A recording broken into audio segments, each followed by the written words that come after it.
they were losing, they were having their synergy and strategy together. So I like that part of the game. But you just have to be quicker in snap decisions, I think. BlossoM is just a different level, showing the different class in HGC Korea right now. They absolutely are. And, you know, we're going to be hopefully seeing that level increase. I kind of guessed that BlossoM's placement was maybe a little bit lower, but we're starting to see what it looks like when they face off against a team that is struggling in Feliz. Shrines. Kerrigan? Hongkono's really good at Kerrigan. Oh, he's actually the tank, never mind. Right, right. Every time I see Hong Kong, I'm like, okay, well, what crazy pick is he going to come out with this game? And then I remind myself he plays tank, so that's not too much versatility. Well, this ain't NA with Tempo Storm, so we're not going to have too many Kerrigans. Actually, Ballistics suffered against... Ballistics, I believe, lost 1, 2, 3 times against Tempo Storm, right? 2-0, 1-0 for the tiebreak, and then one more. Yeah. For best of 5. The lower bracket, actually, yeah. In the lower bracket. So, I think we need Kerrigan here. If there were That's my logical conclusion if there were ever from all that. time to pull it out, now would be the game. I think BlossoM showed that they were willing to accept their destiny, to be dominant. That Bloodlust pick just said, look, we're going to go in, we'll win every time. And they did. I mean, they really just, they never died. What more can you say? I mean, there's going to be a Blaze first pick. I want to see Urel this time. It's something that they banned so that they didn't have to deal with it in game number 1. Need a light. No smoking allowed inside. We're in the studio, G-Clef. I'm not a bad person like you, so I'm okay. What is that supposed to mean? Shots fired there. Alexstrasza for the Shrine fight. We did see that from Tempo Storm as well. Are we continuing that trend with Sonya picking everything that's going to be so strong for the Shrine? Kind of like what Tempest actually did against Ballistics. Same thing similar thing actually happened last night. And of course, Alexstrasza win. Will history repeat itself? Oh no, actually Ballistics with the super Mighty Gust with the Wind Tunnel, they actually brought it back and went core right after 20. But right before that moment, for the entire game, Tempest had the lead. They just had a mistake there. I mean, that was a blip on the radar, right? They looked good there and then never again. Unlucky. But either way, I hope we get a chance to see that Wind Tunnel come back. We saw one false stat earlier and it never really kicked in. It's one of those M&M 20s, I would say. Because once you want to make a core call, maybe you just want to keep them off the core, make sure you do a little bit more damage instead of Epic Mount. Of course you need that Wind Tunnel. Well, taking Garrosh away, still happy with a Hanzo. Not quite first pick, but they'll get it in there. Going to still be a pick Feliz believes in. But we're on to ban phase number 2. I guess I would expect to see Urel here, but it's going to be Feliz if they want to ban that. Malfurion ban. Yeah, because Feliz always picked Malfurion, but they have not yet in their first rotations. And BlossoM already have their support. Alexstrasza fits the map in Shrines. You want to fight in the Shrine, just Dragon Queen, just pop all the circles you want and heal. Yeah, absolutely. So last time we did have Urel ban, not so this time. I'm excited, but I mean, there's a Sonya, so maybe it's a little bit of wishful thinking for me. Still looking for, I guess we have support, off lane. If it's not Garrosh, what other tanks are in Hong Kono's roster? Muradin, Haymaker is his signature. I mean, we've already seen great Haymakers today. There's a little bit of trigonometry from that Haymaker in our first series. He's on camera, but he's already playing Sonya, very likely, so we're looking forward to tank and some damage, the DPS, the back line. Maybe just go for a Sergeant Hammer and poke, but without Irel, less of appeal. And Sonya can still tank along. Tyrael Greymane. Okay, I think Wolf might have mentioned it yesterday, but when it comes to the Greymane pick, you know, we've already seen it twice today. I usually associate Greymane with other regions when they're looking for that DPS role. But we are starting to see it a lot more here in Korea. Is this a new thing, or am I just out of the loop? after the small buff in this patch, Euro balance patch with Tracer nerf, I think Greymane is actually at not a bad position right now, slowly starting to kick in. I think Greymane's not really too powerful, but once you are really lost with everything, when you want to control the siege and the camp timings onto your own, not really grabbing the global, I think Sonya Greymane is very powerful in that way, in all maps. Maev Stukov. I'm actually, now that I think about it, kind of surprised that Maev made it so far through the draft. Usually, of course, either banned immediately or very highly prioritized. Not this time. Stukov is a last pick support.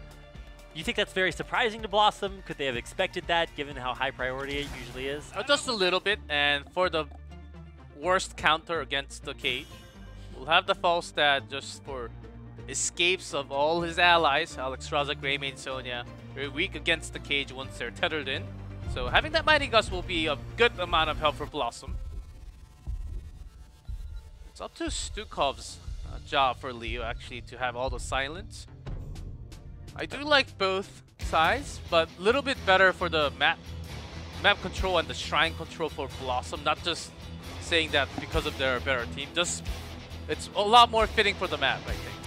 Well, they do seem like the better team coming into today's games. They already had a 4-level lead at the end of their victory in Game 1, and if things keep looking that way, it's not going to be a very happy time for Feliz. You see Aimer and the rest of his team there on your screen. They are have a little bit of a frowny face going into game number 2, but they will have to turn those frowns upside down as they get in here onto Infernal Shrines. Control M, turn on the music, because we have some cool music for the draft. And once you get into the game, we have to have the in-game music for the fitting for the map. Oh, Infernal Shrines, I think top 2 favorite Battleground soundtracks for me. What's your favorite one, G-Clef? Hana. Oh, I can't say that anymore. Well, moving on. Nice troll. Here we go. A nice cheeky 5v5. You're just trying to tilt Twitch chat again, aren't you? No, I actually like the Overwatch theme. I actually like the map. Go play a different game, G-Clef. I love Hero so much I can't. So patriotic. July 4th. I can play some Minesweepers, but that's about it. That's the only game we allow you to play. No, Aimer! Whoa! Look at that, that's like... He was reaching for it. Let's see. Because Maev... At first, it was actually hard to deal with Maev. You can't really expect where she's going to come out from and how quickly. But now, a lot of the teams actually, they're used to the plays of Maev so much that you can actually kind of expect where she's going to be. And you just split it apart, because she has to basic attack to tether everything in. If you're just not in range, she can't just have that connect by her. I thought she was going to go. I was worried that Feliz were kind of waiting off to the side, right below mid, to make a surprise rotation up and try to catch someone. Honkono didn't really afraid of anything they had to throw at him, and so nothing. I guess too eventful. Keep an eye on camp timings, and I guess both of those Kazu Raider camps are going to go down at basically exactly the same time. This is with 5 men. Blaze actually came down, so mid. Second to Sonya. Huge engage by Liu. What am I watching? This is just a massacre. What? That's it. What happened, G-Clef? This is what we need. Okay. Where was that Feliz in game 1? What a sick play. Aimer just kind of 1v5ing right there. Excuse me, because I was actually watching the minimap for a second. I can't really split my eyes into one looking at the game, one looking at the minimap like Wolf does. Never look at anyone but Aimer for the rest of this game. That's crazy. Okay, I guess this is going to be the Aimer show. Wow, what a dominant performance. It's absolutely crazy. Trying to pull on Kono in, but he's got the counter. And even with that, they actually had the crisp shot call right after. Let's get the camp. Let's try to push and siege a little bit more. And they're making the right move. Usually they would just back off and say, look, hey, we won. Let's celebrate going back to our home. But that's not how you make the rotations in Heroes of the Storm, as you want to snowball right at that moment once you get the kill. And that's missing that shot. Nice one, Hanaton. Nobody ever saw that. Only a few thousands of people in the world. How can there be a few thousand people in the world if we only have 2 eyes on Mars? I'll never understand these things, G-Clef. Sometimes it's really hard to understand you, Rapid. But I guess you're not alone. I guess we're not that close. I'll scoot over a little bit. All right, fixed it. Now, hopefully BlossoM is fixed there, getting caught out by Maiev things as well. Of course, maybe a little bit more important, although maybe not. Great Silence connecting once again. Falstad does join into the team fight now, but takes a lot of damage. OJ has to back up. Modern's so low. It's out of the fighting zone. Gondar going out, trying to flip right back in. Queen trying to help a little bit more, but Hankana will likely sacrifice and activate the trade. Look at that, dude. Playing with fire gets the kill, but to trade with Greymane. So, for 3v3 now, but does he have Sonya, Aimer Sonya?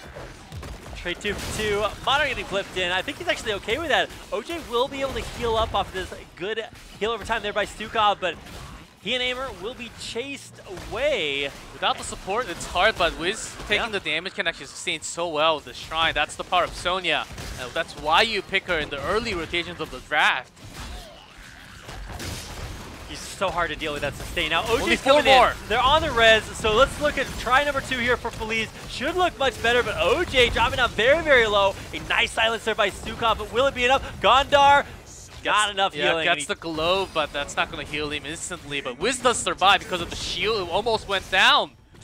That's a good trade. I would trade one of your teammates. Of course, not better to have none going down. Greymane and getting the Punisher. Not too bad for BlossoM. Yeah, absolutely. Worth it in the end to get that objective. So while a Punisher might not be like crazy effective, you know, it's still going to deal a lot of damage. Start to maybe set things up for future rotations. For so far, Liu's silence has been the most harassing tool. Yeah. BlossoM, because they have lots of melee, they want to go in like Greymane, Sonya, and when they're on to retreat, that's when exactly when Lurking Arm comes in with the silence, providing all the time for Feliz actually to dive in.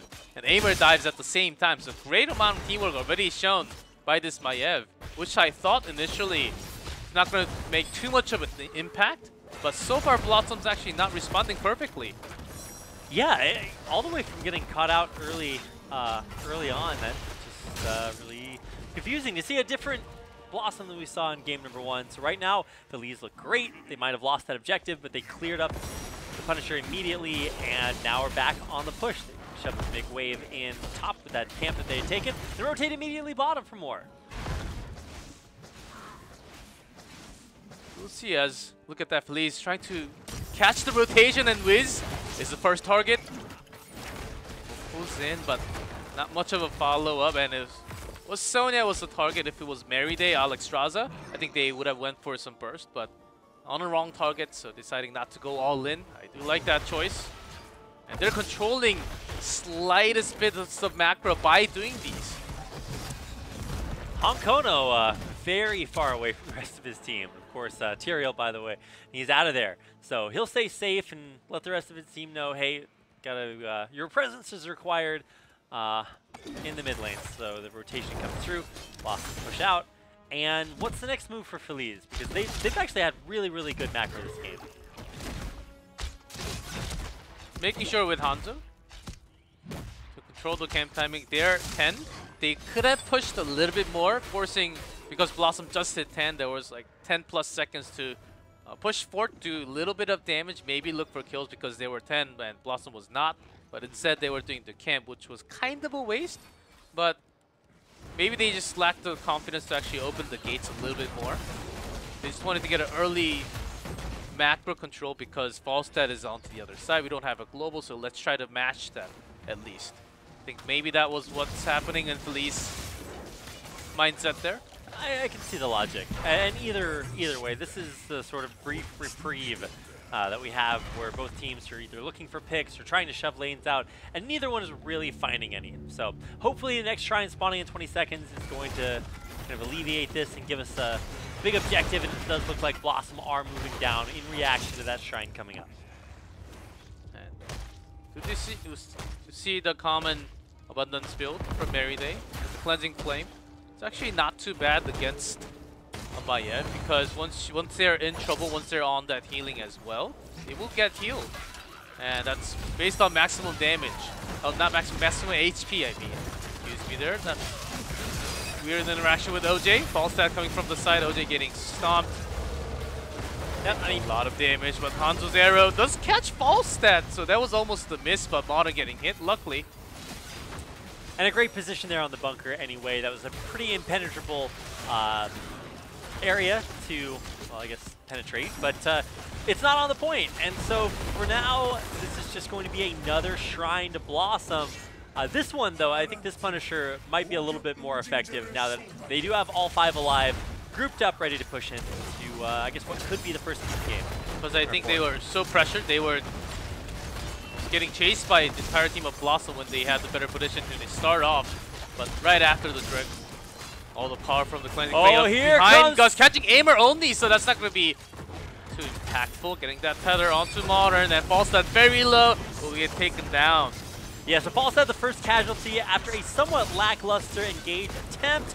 I mean, the Punisher's there to help out the rest of the surviving members of the team, but will it be enough? I mean, Aimer, ooh, almost getting Spirits to there. the left side, that's quite the question. I think that's, I think he could have just escaped back to his keep. That's a misclicked skill. Probably, yeah. So I mean, trade's a trade, right? I mean, it feels good, and now it feels good for BlossoM. Maybe worse for Feliz. BlossoM lose the first hero, but they come back afterwards, and Punisher does allow them to push all the way through to the keep. They actually they do lose a member, but still, with that fail, Gus opening up onto the keep wall, I would say BlossoM is pretty happy about that trade. And Feliz, they unfortunately lose Maiev as well for some reason, but Alexstrasza on this map is just so powerful on the shrine, and they can't even contest. So you have to wait for the perfect move for Aimer to dive in with the Maiev. Following up with the silence did happen first few pre-10, but after 10 they're not really using the cage too effectively. I still want to see what it looks like when Feliz really do kind of, I guess, put all their eggs in that Maiev basket. You know, the cage, bunker, silence, everything just comes down all at the same point. They've actually been doing a great job so far with coordination, all the way from that first like 3-man pick early on to consistently having good team fights against BlossoM, who seem to be unstoppable after game number 1. But we'll see what happens now. Hanatan getting a little bit caught out there. I was a little bit worried for him, but it doesn't look like BlossoM want to pull the trigger just yet. I like these plays from Serial players when they actually do not have Sanctification, but pretend like they actually do. Because once they were actually diving in, it was still on a cooldown like about 10 seconds. Just came back on cooldown. Off cooldown? Off cooldown. But the pressure is real. 4v5, Blaze still clearing the wave, and the bottom one has to be cleared as well. So Feliz, they're losing the macro war as well. So BlossoM knowing that, pressuring a little bit, trying to get the core damage, because they have lots of pokes with Falstad, and also Greymane is actually ranged. Feliz may be unsure of where BlossoM are rotating. They will know very soon. It is up towards their camp, top side of the map. Falstad taking one on the bottom. So we should see parity, or not taking the one, he's clearing the lane down there to push it back into Modern, or Aimer. See how they rotate for BlossoM? Of course they have Falstad, is soaking, but it's for them to actually keep one of the members off, make sure, because the bottom keep wall is actually open. You can't really let the camp do damage to the keep. And Feliz, their only way of surviving is to go for a longer game and try to have a comeback with their keep alive. So they're doing the right job. Still waiting for somebody to pull the trigger here. Feliz, they are doing the right job. They're doing a good job defending, but for how long can they hang on? And I guess for BlossoM, really, you know, what is going to be their real objective? Is it going to be the actual objective at going for these shrines, or are they going to pick a point to engage? Maybe going to be because of the objective. I don't know. I just know that it Look at the Maiev, but Falstad choosing the safe path, rotating up. Look at that Modern. Just knowing that Maiev is missing for some reason, I can't really seem to find Aimer. Soaking for 16 now, but Aimer is not here, so BlossoM doesn't really have any idea where he is. I mean, if they fight right now, then maybe they can do it with that talent advantage, but they don't have it in time. So now 16s all around here. Grabbing Gondar getting pulled in, flipped in. This is not going to work out, but a huge gust comes in from Modern off to the backside. We've got Dragon Queen behind this due to very low, so he's going to have to try to get out of here. Will he actually go down? And he does! A sick bomb from on high, taking him out. But it is a 1-for-1 as Greymane does die as well. Says Hearthstone after that Merry Day. Having the Cleansing Flame just picking up kills actually does quite a lot of damage, so Hanzo. It seemed like he was going to be alive, but they're diving in 16 at one-man trade. But they're lacking in the sustain though. So they will lose, and the number was way too low for them to actually fight in there. So no real reason to actually risk that so hard. It is the Arcane Punisher for BlossoM, and it's still the fort, but in this late game may actually go open the keep wall if they push a little bit too hard. Yep, Arcane Punisher, I mean, basically as the best that they could have hoped for there. You've got Alexstrasza healing, just sustaining them up through all of this. I mean, they are still maybe a little bit disadvantaged without having Greymane there. Not sure exactly when or if we're going to see Falstad join the fight right here, but they should commit to this pretty soon. I mean, they're basically letting BlossoM push all the way into the keep. Here goes the Aimer, pulling forward. Just buying time, because this Punisher is pretty strong, and Falstad is actually doing the most job in the mid lane, making sure they have the fort down, as we'll start to pressure in from all lanes onto the keep walls now, Feliz. Do they really want to chase right now? I don't think so. Yeah, I always look to Falstad to come join the fight, but yeah, it's a good point to say, hey, maybe you can do something more worthwhile, like soaking, pushing all the way up the middle lane. So, ooh, I was worried Amber's going to go in there. Just scouting out, as is, it's OJ again, very low, but of course very strong. Garrosh gets all that armor, and here we go again. Alexstrasza back in that Dragon Queen. OJ still very low, but still alive. Able to survive back to the rest of his team. This Garrosh, I think with a better positioning of Holy Ground, maybe they could have taken him down with some more focus. But Honkono was a little bit far away, and the Gust, lots of question marks there, but they do manage to pressure still, and if they can actually keep their macro with all the cam control, I think BlossoM is still having the upper hand here.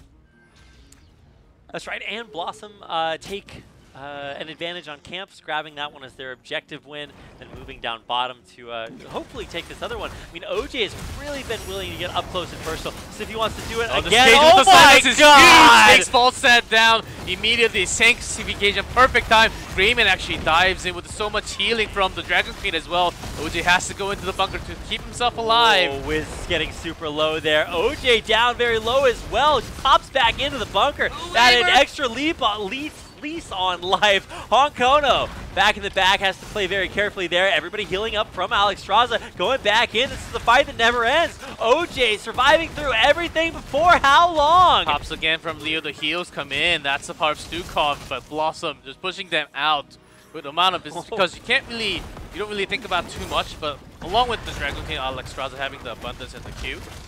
It's Tyrael's amount of shield when you're gathered up all together, the shields, you don't really see it too much, but it actually absorbs so much damage in the team fight. I think that really determined how BlossoM was able to sustain for such a long time. Seems like we might have had a minor audio issue there for a second, so apologies to headphone users. That was a very exciting fight. I was attempting to express that. We'll attempt a little bit quieter next time. But I think the big thing to take away from that is that Feliz is capable of having these like picture-perfect team fights, right? Where they get the cage, the bunker, everything looks great. But when even that is not enough, I mean, there's some problems there, G-Clef. You know, when as a Maiev player, you always want to make the super crazy play, even if you die, you just want to make sure your teammate follows up. You type worth in chat. But Aimer at the end, he was going and dive alone without the synergy, because it seemed like he could catch along with the help with Hanzo, and maybe a second silence that could pair up with Stukov, but that didn't really happen. And because of that, Aimer just committed suicide almost. Didn't really fall together. That's the kind of type of the next level plays that Feliz needs to combat. They need to focus together, and before you go in, maybe ask your teammates, you okay to go in? Can I go in? Ask them. And split seconds may be too hard, but I think those are the types of things that Feliz actually need to have to improve right now in the team fights. Yeah, I mean, you're playing in HGC Korea, right? By now, as a pro team, you have to have that figured out, especially if you're going to play a comp like this that does rely on split-second opportunistic, timing. If you have the chance, you have to pull the trigger, and your team has to know that. So let's find out what happens here as the Punisher jumps in. OJ, of course, taking the brunt of those hits. He is able to stay alive, but the objective's not quite so lucky. First keep of the game here going down. There's nothing Feliz can do about it. They're looking to go in if there's a chance, but still not 20. And BlossoM make an engage, even the wind tunnel, to actually have that, because Sanctification is coming down off cooldown very soon. They're going for the core call, but right before they dive in, Punisher actually stuns a lot, but there's a Sank. Getting Garrosh, that's going to be the first one, but without the Punisher, keeping themselves up alive. Second kill, and the core still on to the focus now. Losing all the members, Feliz. It seems like they can't defend this core. Yes, Sank and Alexstrasza just no death zone there for BlossoM. They will take another core to go up 2-0 in their series against Feliz. They knew they had the Sanctification, so just making sure what they have and the amount of damage they can do with Sonya Greymane. You would know how much percentage that would be going down in a matter of seconds. They didn't even focus fire onto the core. They were getting massive kills before, just to have their KDA a little bit higher. Still a win there for BlossoM, but looked really rough, especially when it came to dealing with Aimer. His Maev just looked fantastic that game, and so maybe warranting a ban next time around, but I mean, BlossoM looked very, very mortal. They were certainly getting a few kills, and seeing from improvements for Feliz, they have really nice engage. The first few steps are all coordinated practice. Okay. But the few steps after that, once they start to lose their positioning, I think that is the tough choice. You have to make individual decisions at that moment. But you can only say so much in 10 seconds. And I mean, even less than that. It does take a lot of coordination. In the end, it's 9-9 in kills, but I think the team coordination vastly superior by BlossoM. And lots of numbers for Hanzo this time, so I can't really pinpoint that out like last time with 0-0-0 with the most siege damage and the amount of damage to heroes as well. That was amazing. I would go watch the VOD and take a screenshot and leave and print that and Hashtag Hanzo mains. And just pin that on my wall all the time. It was an amazing performance. I will cherish it always, G-Clef. Yes, as I'm sure will you. I still have so much more energy to go with Feliz, but seems like we might not have many more games, though. I know. I'm pretty sad that that may actually happen. We're gonna have to jump into a commercial break very soon. But Feliz, what can they actually do to come back into this game? Maev, it worked a little bit, but it seems like after they got stomped pre-10 a few times, getting tether and all that from Aimer, who had great plays after 10. BlossoM was ready for that move. They were already understanding where Aimer was always going to be coming in from, and they just never responded to that. Well, how can you actually open a team fight if your Maev is never really catching too many targets? I was going to say, it looked really good at the beginning, right? Maev gets this sick, like, 3-man grab, and you're like, whoa. I mean, this is just totally different than game one. And when it came to getting picks, that looked really great for Feliz, right? But when they had to piece the rest of the puzzle together, you know, play solid macro, win the fights over the objectives, those shrines just always went to BlossoM every single time. So at some point, you have to straight up fight. You can't just rely on winning these tiny little fights here and there. So got to solidify it. We'll find out if they can when we come back from a quick commercial break, so don't go anywhere. 네. 지렸죠? 용이라살! 용이라살! 와! 아니 지금 굿 바텀 지역에서